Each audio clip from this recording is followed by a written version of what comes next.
Mielőtt megnézed ezt a videót, azt tanácsolom, hogy csukd be az ablakot, sötétíts el, és kapcsold ki a telefonot, majd figyelj!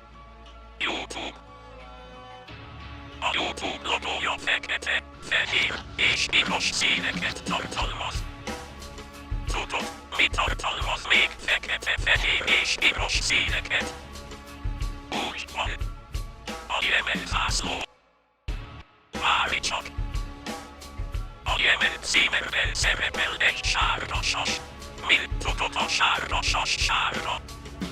Tudod, mi még sárga? Úgy van. A kínaiak bőre. A kínaiak szeme ferde, csak úgy, mint a japánoké. A japánok kedvenc étele a sushi. A sushi szó 5 betűt tartalmaz. Pont annyi a hány oldala van a Pentagonnak. Atya ég! Láttad ezt? Nézzük meg közelebbről. Most már látod. Nézzük meg még közelebbről. Jó ég!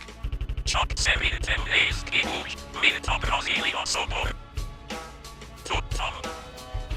A YouTube ezt a szobrot használta fel figyelemelterelésként, hogy a németek összes kolbászát ellopva felhasználják üzemanyagként az űrhajójukba, ami most is a világ körül repül, és milliónyi YouTube videót dobál le cuki kis kutyákról, hogy kimossák az emberek agyát azért, hogy az Illuminati elérje a világuralmat.